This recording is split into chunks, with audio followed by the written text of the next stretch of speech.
Chris, lovely to see you again. We were just saying we can't believe it's 3 years since we last met. Time flies. And you're back in London because you're having a bit of a holiday, you're touring around, but you've decided to come in and have a chat to us again. I'm thrilled, by the way. For those that don't know, tell me who you are and why we know you. Well, my name is Christopher Riddle. I'm the third of 7 children of Nelson and Doreen Riddle. And I was absolutely so taken with my father that I picked up the trombone when I was 11 years old, and I've yet to put it down. So the trombone, you were saying, we're having a chat in the green room beforehand, you were saying you couldn't do the piano because you just didn't think you could pick it. It didn't interest me. So it just didn't, when you said to your dad, I'm not bothered about the piano, was he bothered or was he just glad you picked up an instrument? Well, it was a rite of passage that we all took piano lessons being Nelson Riddle's children, right? Yeah. But one day, I was very distant. I think I got up to the Mexican hat dance or something, some sophisticated, which is just above that one, you know. So I was very disenchanted with the piano, and I saw my father's trombone from the Tommy Dorsey years, an old King 2B Liberty. They call it the Liberty Bell, had Liberty on it. Oh, yeah. And it turned out that was Tommy's practice horn. That was his backup horn when he would get angry and damage his gold-plated King. That would have to go back to the King factory to be redone. Yeah. And he would use his regular King 2B. When my father left the Dorsey band when he got drafted in March of 1945, he made a deal with the band boy and he swapped his 2B for Tommy's. Yeah. So that was the first horn I ever touched. But I saw the horn sitting in the corner in this living room one day, and I thought, I'm going to put that thing together and see if I can, whatever. And when my father came home at one point, he was working all the time. He was always busy because the music business is such that, when the phone rings, you're busy. And if it doesn't ring, you're looking at it hard. You're looking at it. Why aren't you ringing? Why aren't you ringing? Yeah. So in any case, I started taking trombone lessons with George Roberts, the great bass trombone player. Yeah. My father and George Roberts, of course, they introduced the bass trombone into American recording. Mostly vocal recordings and accompaniments and what have you. With George, my father writing solos for George Roberts, like I've Got You Under My Skin, things like that. So I started studying with George, and eventually I picked up the bass trombone. That's what I always wanted to do, because there's only one bass trombone, there's 3 tenors usually, and 1 bass. And I wanted to be the bass trombone because I wanted my father to write me solos like George Roberts. Oh, isn't that nice, though? That's a really nice story, isn't it? Yeah. And when you decided to go into the music business, was your dad supportive? Oh yeah, very supportive. Yeah. Very supportive. The school I went to Catholic schools, but my mother was Catholic. Yeah. My father was an only child, and he marries a Catholic woman, and then he wonders why there's so many children in the family. Years later, I put it together, and I figured, Dad, I seem to recall that you must have had something to do with that. It wasn't just Mom. But in any case, we went to Catholic schools, and Catholic schools were notably impecunious. So there was no band program in my school. Oh, I see, so I would go on Saturdays. My father would take me into Hollywood, and I'd rehearse with the Peter Merenblum. That got old after a while, because your Saturday and Sunday, you kind of look forward to it after being in prison in school all week. Yeah. School was like prison for me, because all I wanted to do was run around, get on my surfboard or whatever, and have fun. Yeah. I don't know, school was like a prison for me, You didn't enjoy it. We were saying in the green room, though, that your passion really was old movies, so you kind of got into music and old movies. I never really related that closely. We discussed that you didn't relate that closely with your contemporaries, and nor did I. Because I'd get out of bed at about midnight, and KTLA Channel 5, Hollywood, Movies Till Dawn, and they were old movies. And I'd turn the TV on and keep the sound way down low. I had practically reed lips, practically. But I'd go to school the next day, and I'd try to share these moments with my classmates, and they looked at me like, who? What? When? 1937? You know, you weren't even born yet, you know. But I grew up watching old movies because I found them to have more substance than the actions that was really beginning to become very prominent in the 50s and 60s. Action was taking over from dialogue and from stories, really. From like stories, drama, really. It was like excitement, you know. Yeah. How many cars can we wreck in this episode? You know. I remember my father was rather pleased with the fact that Route 66, the television show. They only had 2 Corvettes, so if one of them got hurt, there was only one backup. So they were very careful with the cars. In the meantime, there was a story, and a lot of very important actors got their start in television, and then later went to motion pictures, like Robert Duvall, among them, on Route 66, the TV series. And your father's connection to the Route 66 show is what? Yes, well, he was originally hired by Herbert Leonard to write the background music because Herbert Leonard figured that the theme had already been written by Bobby Troup in 1945. There was a song called Get Your Kicks on Route 66. So my father was very disappointed because the royalties are in the theme. And the theme gets repeated. If you notice in television shows, the theme gets repeated over and over and over and over during the show. It's like a few bars, isn't it? Yeah, just a few bars. Just enough to keep ASCAP happy and keep the checks coming. Right? So one night, Herbert Leonard called my father. He said, Nelson, go ahead and write your own theme. Because apparently he and Bobby Troup couldn't come to a meeting of the minds. I think it probably had to do with money or something. But my father got out of bed, and as was its pressure seemed to bring out the best in my father. And he had to have that ready that day to record. So he sat at the piano. I could see him in the studio in Malibu. He had a beautiful little gazebo with a Steinway, 1914 Steinway ebony out there. And I can see him sitting there going, I got to come up with something fast. I got to come up with something. That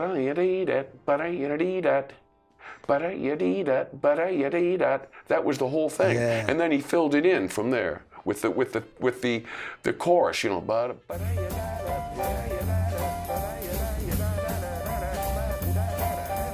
But the whole thing is built around that. But isn't that lick. Chris? That's the genius of talent, though, isn't it? You know, because as you say, maybe your father could only work under pressure. You know, because if they said, "Oh, it's 7 days," he'd think, "Oh, I'll look at that tomorrow." Oh no, you know? he had to do it. If you notice, Lisbon Antigua is very similar to that. It's all built around the piano. So when you heard these for the first time, you're there and he's playing around. Did you know they were like hits straight away? Did you know that's good? No, not really. He just did it. My father took a very blue-collar, workman-like ethic to his job. He understood he had deadlines. Deadlines were his strength. If he was up against a wall, he produced his best stuff. I don't know how that's possible, but it is. It's like one night the phone rang. They were going to record this album called Songs for Swingin' Lovers. And it was a brand new mode. They had a thing called the LP, the long-playing record, right? LP, 12-incher. We know what they are, Chris. The 12-incher. The 10-inch EP was being replaced by the 12-incher. So they discovered that, Nelson, we have room for 2 more tunes on this album. So my father climbed out of bed and went out to the studio and started working. And I believe one of them was, You're Getting to Be a Habit with Me. Wow. And the other one was, I've Got You Under My Skin. And that was in that period? Yes, that was those were the 2 that they were adding on. And as a matter of fact, the story that I've always heard, and I believe it, because my mother told it to me, and my mother never told lies. I don't think.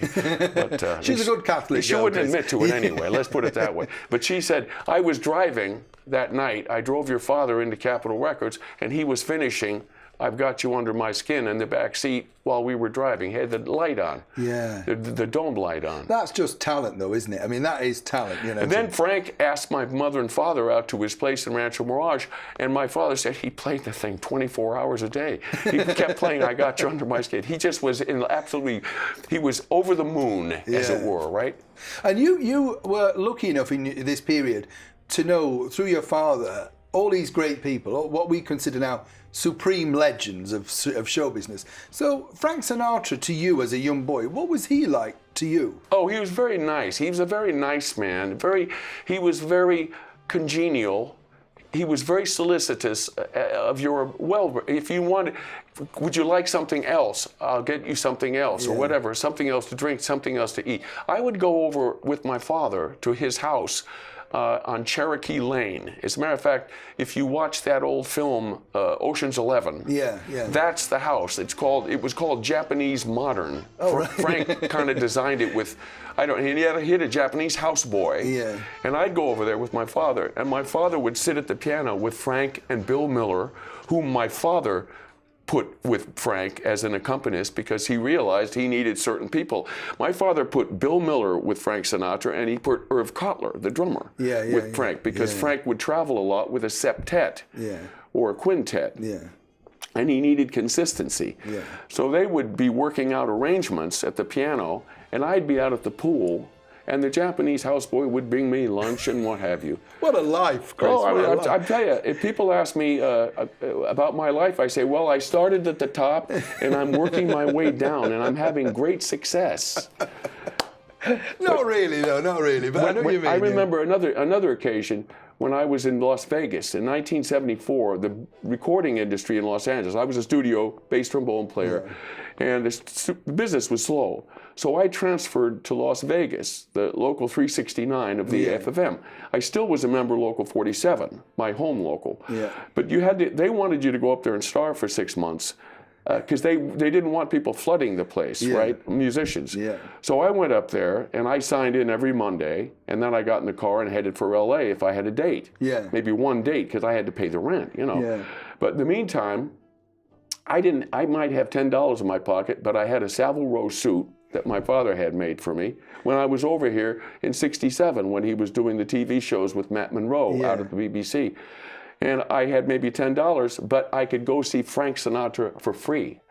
And I knew how to get there. I walked at Caesar's Palace. I walked through the coffee shop, through the kitchen of the coffee shop, and that led you right out to the showroom at Caesar's Palace. And sometimes, if they had room at the table, they would give me a seat at the table. Other than that, I would sit in Pat Henry's dressing room, which was in the wings. Pat was one of his comedians. And I remember Pat would say to me, he had a setup. Every night he had a new setup, a bar setup, right? And he'd say, help yourself, I'll get a new setup tomorrow. So I mean, it was like free booze, right? So, but if I was out in front, Frank would come out there and he'd look down and he'd say, hey Chris, how's it going? And people would look at me and go, wow, who's that? He knows him, Who's that? You know. And I was heading for the Stardust so I could play 50-cent blackjack. You know, if I could run $10 into $200, that was like, wow. And then I'd give it all back, you know. You mentioned one of our greats here in England, Matt Monroe. What was he like to you? What do you remember about him? Oh, delightful man. He was just as nice as can be. We had dinner with him a number of times at lunch. Either at the BBC, at the commissary out at Shepherd's Bush, or whatever. But he was just a delightful man. Just to hear him talk. You would buy a ticket to hear him talk, hear his stories, but in that wonderful voice he had. We had Mel Torme. They called him the Velvet Fog. But he had nothing on Matt's voice. You know? I mean, who can ever forget Born Free or From Russia with Love? Yeah, it were just great songs. Great songs. And they were written for him, basically. You were telling me when we were chatting beforehand, I thought this is a lovely story. You travel a lot on cruise liners because of your father bringing you over here in the early 60s. Well, he brought us over on Queen Mary, the original Queen Mary in 1964, and that forever spoiled me. The only problem I had with Queen Mary was she was doing 30 knots, which meant we were here in 4.5 days. after spending a day in Cherbourg, we were still here in 4.5 days. It ended too fast. Yeah. Oh, you like the glamour of it all. I just like the ambiance of crossing the Atlantic like people used to do. Yeah. Well, people of means, as it were. I don't think I'd like to be in the steerage. But I remember on Queen Mary, if I would stray and wander below decks, there was always someone there to say, "Sir, you don't want to be here. You belong up there." Oh. It was very class conscious on Queen Mary. Very nice. But I graduated to QE2. I was so disappointed when Queen Mary was retired in 1967. QE2, of course, took over in 1969, and I traveled on QE2. I must have made 25 crossings, a number of them as band leader, with big band crossings from New York to Southampton, leading the Nelson Riddle Orchestra. Yeah. And I'd like to do that on Queen Mary too, but it's not quite the same since Cunard was taken over by Carnival. Yeah. It's not quite the same glamour. Well, I don't know. It's just a little different. But the Queen Mary too is a magnificent ship, and she's the last of her kind. She's an ocean liner built to withstand the rigors of the North Atlantic, and there's nobody else can do it. I love the story you told me also about you were on board one of the cruise liners, and you were there with Joan Fontaine and the gorgeous Jane Russell, who I just thought was magnificent. And she was, what were they like? What a human being! I mean, she was just a delightful human being. Yeah, they both were. But Jane Russell. I mean, like she did so much for children in her life. You know, for children, for orphans, and what have you. She was just a delightful human being. But Joan Fontaine was blown away by the fact that Joan, I remember I said, I remember this film that you did with Tyrone Power, and I think it was called This and This Above All. It was like 1942, and it was a propaganda film. It had to do with a Canadian soldier played by Tyrone Power who had deserted. And she was the daughter of the doctor, Henry Stevenson or somebody, and she convinced him while he was mending that he should rejoin his outfit. And it was very propaganda for World War II. But it was very well done film. And she looked at me, she said, "How can you know about these films? You weren't even born." I said, "Well, I used to climb out of bed and turn on KTLA, Channel 5, Movies Till Dawn, and that's how I know." It's nice though, isn't it? Because then when you know something about their career, it's nice that you don't, they know that you've watched things and seen things that they've been in. It's very sweet. They were thrilled that I knew about them, And my wife, Elizabeth, God rest her soul, but we were made for each other because she also was a big old movie fan, as am I, and she yearned for Turner Classic Movies, and it wasn't available until after her passing in 1994. Oh, what a shame. I wanted to say something about my father's favorite album. Yeah, sure. Was Only the Lonely with Frank Sinatra, 1958. Now, for years, I thought the reason it was his favorite album was it gave him such an outlet for his grief. After all, he lost his mother in 1958, and he lost his 6-month-old daughter, Lenora Celeste, in 1958. And I figured that's why it's his favorite. And as I've listened to it more and more and gotten older and God, I hope, wiser, I can now hear I know why it's his favorite. Because it was like getting let out of jail. If you listen to the introductions that he wrote for these various songs, it was Nelson Riddle, the composer, screaming to be let loose. Not having been recognized to such a degree as an arranger of other people's songs and an orchestrator without peer. My father was one of the best orchestrators ever, and certainly in American popular music. Oh, definitely. After Richard Rodgers heard my father's instrumental album of Oklahoma, he said he should have scored the picture. Wow. My father. Richard Rodgers said this. Though? Yeah, what a thing. Yeah. But in any case, when you listen to these wonderful things that my father did on that album, you realized it was the composer screaming to be let out, and finally he was given a couple of turns around the track with this album. And it's interesting because that album had so much to do with his meeting with Linda Ronstadt years later. And one day he called me up and he said, "Guess who I just talked?" "Dad, I can't imagine." He said, "Linda Ronstadt." And I just heard on the radio, KNX News Radio in Los Angeles, Linda Ronstadt earned the showbiz section of it. Yeah. And Linda Ronstadt earned over $15 million in record royalties, which meant she didn't do anything, and she made $15 million on royalties last year. So the penny dropped, as it were, and I had told my father for years, I'd said, because people approached him to write arrangements for them, and I said, Dad, tell them you'll do an album with them. You're not going to do arrangements. All they're going to do is take them out on the road and make a living for themselves. And what do you have from it? And you've got no return. So I said, what did she ask you for? And he said, she wanted me to write an arrangement for her for I Guess I'll Hang My Tears Out to Dry. Oh. Only the Lonely. Yeah, That's one of the cuts. Yeah. I said, well, what did you tell her? And he said, well, I told her I'd love to do an album. Good boy. He's finally listening to me. Wow. And she got back to him. Peter Asher, her then agent, manager, with Elektra Asylum Records, was against the project. But Linda prevailed, and that became the genesis of What's New, which sold over 4.5 million copies. The only album bigger that year was Michael Jackson's Bad. Wow. I mean, what an achievement. And it lived up to its title. Yeah, definitely. Title. Yeah, no, very much so. It's interesting you say that as well, because I read this somewhere, I don't know how true this is, that your father was approached by Paul McCartney, and Paul McCartney wanted him to do one track on an album. And again, I think your father said, I'll do the whole album, but I'm not doing one. Would that be true, do you think?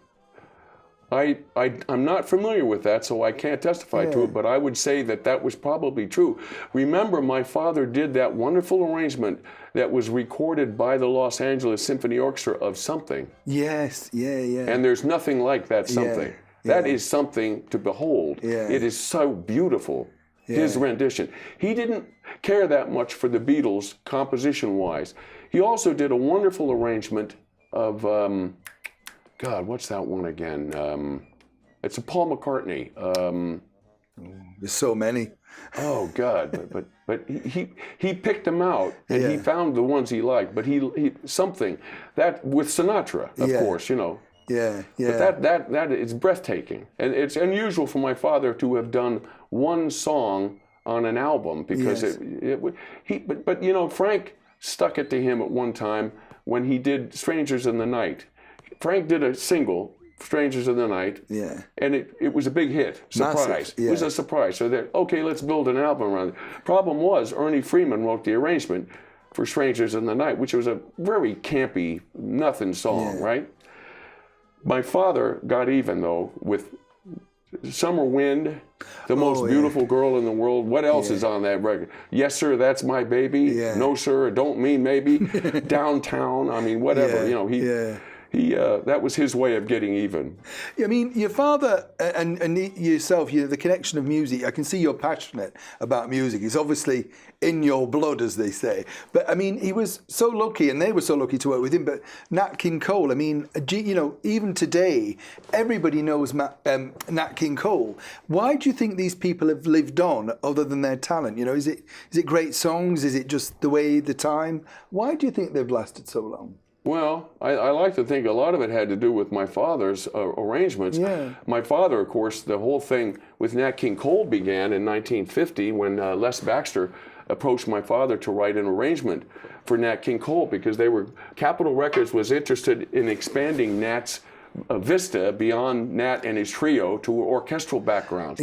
So Les Baxter had heard about this young guy, Nelson Riddle, who was only about 29 years old at the time, and my father wrote the arrangement for Mona Lisa, which was a hit song from a movie with Alan Ladd called Captain America or something. I can't remember. Something USA. Captain Suchin USA. And then he approached my father again in 1950 to do another song for Nat. They tried to tell us we're too young. Oh, Too Young, which was a big hit in England by another singer called Jimmy Young. Do you remember on the radio? Radio 2. Jimmy Young. He had a big hit with it, but I've always preferred Nat King Cole's version because it's a very luxurious sound, you know? It is. Very nice. You know? Well, Nat, the penny dropped with Nat at this point. He said, I know Les Baxter didn't write those. I want to find out who did. So when he was introduced, my father was introduced to Nat Cole at Capitol Records. Nat looked at my father and said, I saw you running around the fiddle section that day fixing notes. I figured you were the copyist. And my father says, well, as a matter of fact, Nat, my wife and I did copy the parts, and it paid better than writing the arrangement, which paid about $36.83. My father reckoned that every time Nat King Cole sung Mona Lisa or whatever, it cost him about tuppence halfpenny. Yeah. From what my father got paid. Of course, Nat had nothing to do with that. Yeah. But then Nat had my father signed to a 10-year contract at Capitol, and the first thing they recorded the following year, August 1951, when my father's name appears on a record label for the first time, arranged and conducted by Nelson Riddle and his orchestra, was most suitably titled Unforgettable. Yeah. Oh, what, and it is unforgettable, that song. It's just everything about those songs when you say, you instantly know them straight away, don't you? It's just and then strange. in 1990, Natalie does a duet with her father, and they give a Grammy Award to Johnny Mandel. Yeah. And all he did was put a stretcher in for a saxophone solo. He put a stretcher, what we call a stretcher, a 16-bar stretcher, basically, right? A chorus. Yeah. I got a hold of the then president of NARIS, National Association of Recording Arts and Sciences, the Grammy people, and I said, what's this? This is my father's arrangement. Yeah. Oh no, Johnny Mandel. I said, oh. Well, that's annoying, isn't it? eventually we got them to issue a second Grammy for my father, but they didn't rescind the one to Johnny Mandel. And Johnny Mandel, to this day, because I spoke with him, I worked a thing at Carnegie Hall not long after that, and Johnny Mandel still insisted it was his arrangement. I'm sorry, that's Nelson Riddle. Absolutely. Nat had such a good nature, and he was so put upon as a black American. Yeah. You can't go in this hotel, you can't do that, you can't do this and that. Growing up in all that garbage, and it didn't embitter him. Nat King Cole would sardonically say, I guess Madison Avenue just can't see in the dark. Because it was a big hit show. Started out a 15-minute show, 30 minutes, then they got it up to an hour. And they did, I remember one episode of it, Nat introduced my father, and my father would sit down at the piano and show how an arrangement would be done, how the generation of an arrangement, how it would be engendered, and the whole thing. And then the copyist would copy the music, and then the band would get it. And then Nat, I mean, it was really unusual, very remarkable. Do you know if those tapes, do those shows still exist, Chris? Do they? Yes. Did they say so? They do have them. Because it's be a shame if that was lost. Wouldn't it? No, they still exist. They still the Nat King Cole show. You know, you mentioned earlier on as well, Chris. I have to ask these questions because we haven't got too long.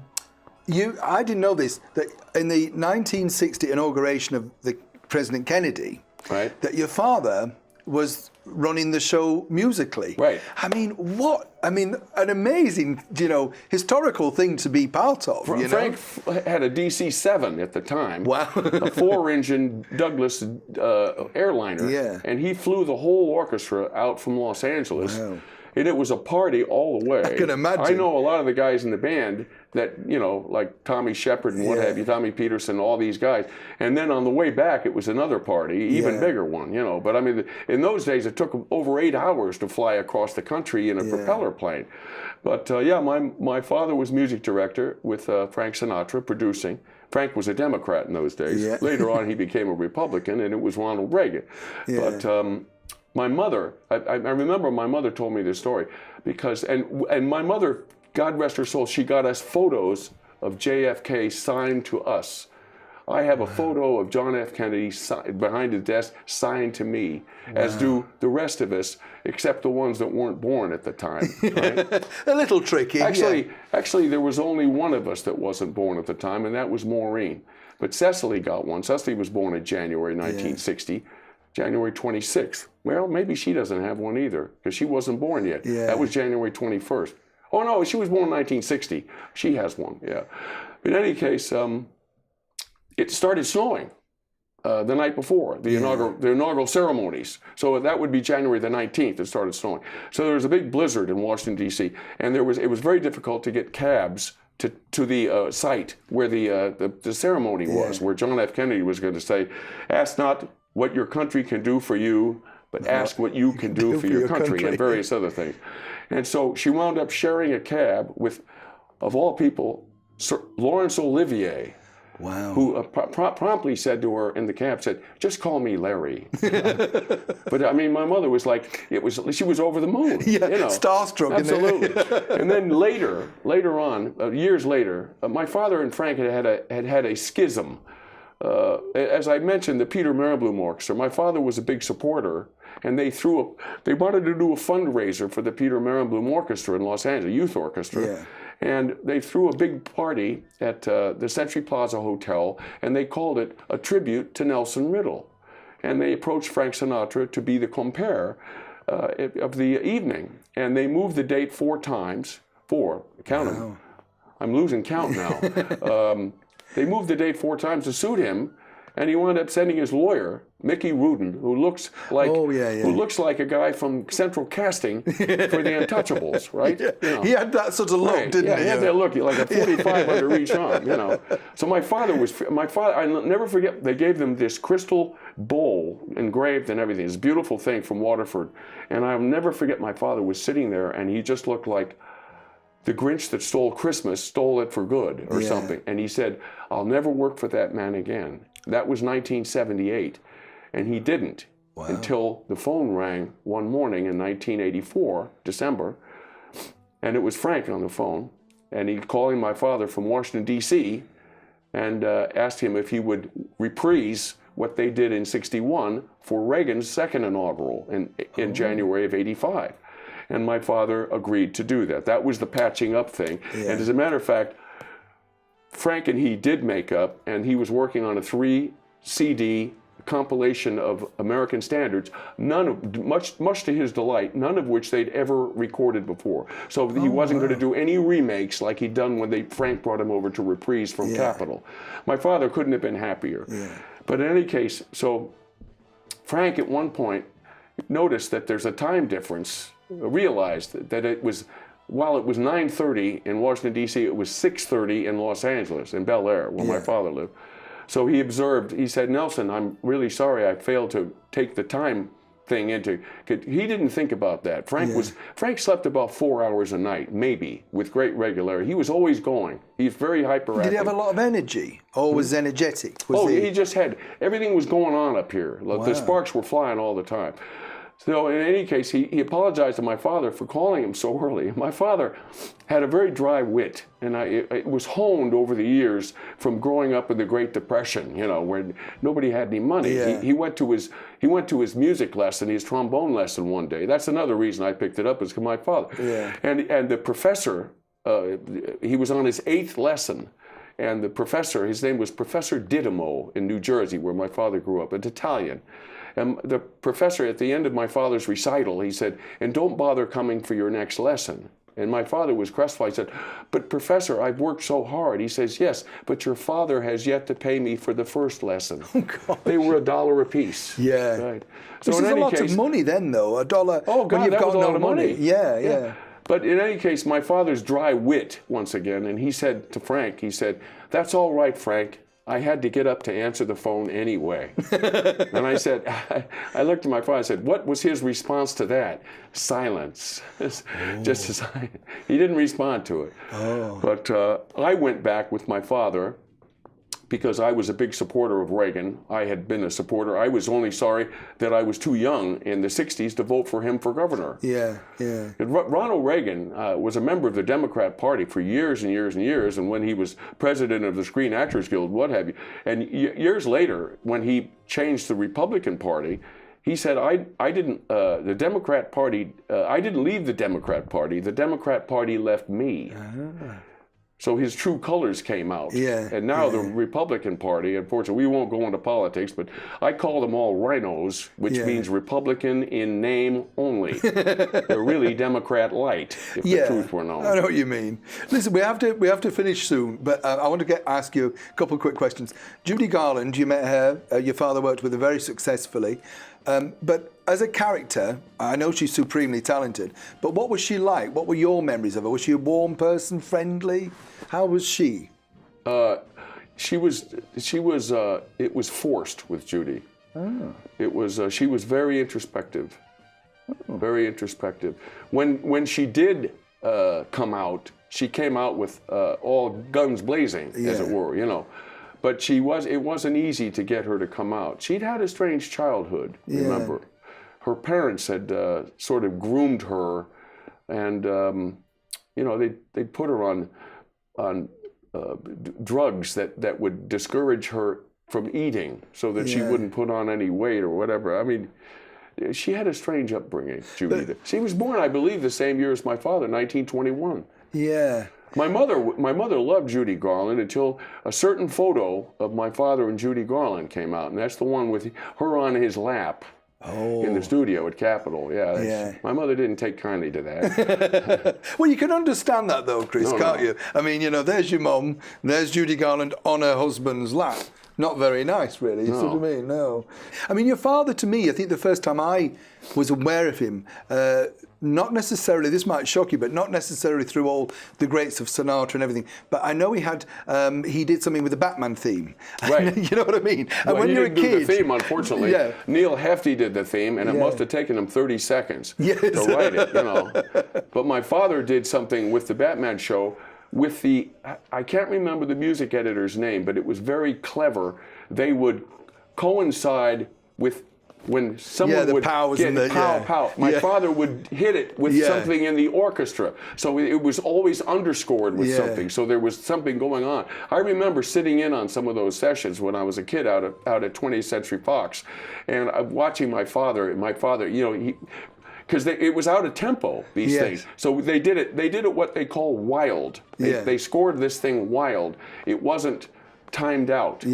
It was wild. But it was great, wasn't it? That's what I remember, you know, like because the orchestra was so power and the thing, you sort of sit back and think, well, it's good. Somebody in the, Brilliant, horns. brilliant. Yeah, it was a brilliant thing that had never really been done before. Yeah, well, that's why I think, you know, and when you were young, and I remember seeing his name. It emphasizes it. Yeah. Because you're not just seeing somebody getting hit, but you're hearing something as well. Yeah. You know, so it's almost like 3D. But I remember seeing his name on the credits. That's why, you know, because the credits were very clever, you know, very loud for children. It's very clever. I didn't realise as well, also that you are related to one of our favourite actresses, the lovely Paula Wilcox. I didn't get that connection. That's right. My brother, the eldest in our family. There's my brother Skip. Who was born February the 19th, 1947. Right. My sister Rosemary was born April 2nd, 1948. I was born May the 8th, 1950. But my brother, who's named Nelson Riddle III, because my father was junior at home. He was junior. And because his father, of course, was Nelson S. Riddle. Nelson S. S was the initial for Smock, S-M-O-C-K, which was the Dutch part of the family. English Dutch was my father's family. And my father's mother's family, she grew up, didn't really grow up there. She didn't live there that long, but she was born in French Alsace. So she was French. Her name was Marie Albertine, and she emigrated to America from Le Havre, which I just left Le Havre on the 30th. Yeah. All right. And then, so do you see Paula a lot? I mean, she's Paula Wilcox so well loved and my brother were married in 1992, and I think I'm going to see them tomorrow night for dinner. Oh, we'll give her our look. I love Paula Wilcox. She's a brilliant actress. She's great. And just every time she does something, it's totally different. She's such a good actress. I just wish they were showing Man in the House reruns right now, like they were last year when I was here, because I love to watch my sister-in-law in Man in the House. Man About the House. Man About the House. That's it. Man About the House. Yeah. Well, their TV series in America was called Three's Company, and that's based on that. Just like the other night I was watching Steptoe and Son, and that series premiered when I was living here as a student between 1968 and 70, and that became... was that All in the Family or something? No, it became... what's that black comedian? Red Fox. Oh, I know what you mean. Yeah, I can see it. I can't remember the name of the spin-off. Yeah, I know what you mean. But that was a spin-off of Steptoe and Son. All right. So you've kind of got our English. You understand our English humour. And On the Buses premiered when I was here. I used to love Reg Varney and On the Buses. I love British humour. The two Ronnies. You know. Chris, you'll always be eternally young to me. Thank you so much. Thank you for so being much. It's lovely. Thank you. I enjoyed it.